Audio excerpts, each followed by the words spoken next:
ಮೊದಲು ನಾನು ತಗೊಂಡಿದ್ದು ಚಾಮುಂಡೇಶ್ವರಿ ಚಿಕ್ಕಂದಿನಿಂದ. ಅಮ್ಮಂದು ದರ್ಶನನೂ ಆಗಿದೆ ನನಗೆ. ತಾಯಿ ದರ್ಶನ ಮಾಡಿದ್ಮೇಲೆ ಮತ್ತೆ ಶಿವನ್ ಸಾಧನೆ ತಗೊಂಡಾಗ ಕೆಲವರು ನಮ್ದೇ ಇರ್ಬೋದು, ನೋಡಿದಾರ, ಮಾತಾಡಿದಾರ, ಓ ಆಗ್ಬಿಟ್ಟಿದೀಯಾ ಅನ್ನೋದು ಇರುತ್ತೆ. ಬಟ್ ನಮ್ಗೆ ಆ ಫೀಲ್ ಆಗಿದೆ. ಮತ್ತೆ ಆ ವೈಬ್ರೇಷನ್ಸ್ ನಮ್ಮ ಬಾಡಿ ಅಂಡ್ ಮೈಂಡ್ ಅಲ್ಲಿ ಅದು ಶಕ್ತಿ ಬಂದಾಗ, ಗೋಚರ ಆದಾಗ ಅಥವಾ ವೈಬ್ರೇಷನ್ಸ್ ನಾವು ಫೀಲ್ ಮಾಡ್ತೀವಿ.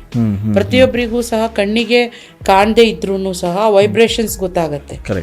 ನಾವು ಅನುಷ್ಠಾನ ಮಾಡೋರಿಗೆ ಯಾವಾಗ ಹೆವಿ ವೈಬ್ರೇಷನ್ ಸ್ಟಾರ್ಟ್ ಆಗುತ್ತೆ, ಸೊ ಆಗ ನಮಗೆ ಗೊತ್ತಾಗುತ್ತೆ ಈ ಶಕ್ತಿ ಇಲ್ಲಿ ಆವಾಹನೆ ಆಗಿದೆ ಅಂತ. ಈಗ ಇತ್ತೀಚೆಗೆ ತುಂಬಾ ದುಷ್ಟಶಕ್ತಿಗಳ ಕಾಟ ಆಗ್ತಿದೆ.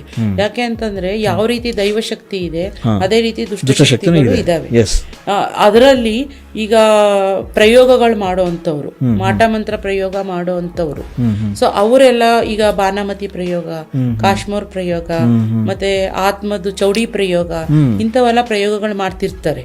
ಸೊ ಅವರೆಲ್ಲ ಏನಾಗುತ್ತೆ, ಆತ್ಮಗಳ ಮೇಲೆ ಪ್ರಯೋಗ ಮಾಡಿ ಮನುಷ್ಯನ ಮೇಲೆ ಅಟ್ಯಾಕ್ ಮಾಡಕ್ ಬಿಟ್ಟಿರ್ತಾರೆ. ಸೊ ಅಂಥವನ್ನ ತುಂಬಾನೇ ತೊಂದರೆ ಕೊಟ್ಟಿರ್ತಾರೆ. ಎಷ್ಟೋ ಜನನ ಎಷ್ಟೋ ಒಂದು ಇದನ್ನ ಆರೋಗ್ಯ ಸಮಸ್ಯೆ ಕೊಟ್ಟು, ಮತ್ತೆ ಅವ್ರಿಗೆ ಹಿಮೋಗ್ಲೋಬಿನ್ ಅಂಶ ಕಡಿಮೆ ಮಾಡುತ್ತವೆ. ಪ್ರತಿ ಬಾಡಿನಲ್ಲಿ ಫಸ್ಟ್ ಕೊಡೋದೇ ಆರೋಗ್ಯ ಸಮಸ್ಯೆ. ಸೊ ಆ ಸಮಸ್ಯೆಯಿಂದ ಹೋರಾಟ ಮಾಡ್ತಿರೋ ತುಂಬಾ ಜನ ಬಂದಿದ್ದಾರೆ. ಅಂಥವ್ರಿಗೆ ಅದರಿಂದ ರಿಮೂವ್ ಮಾಡಿನೂ ಕೊಟ್ಟಿದ್ದೀವಿ.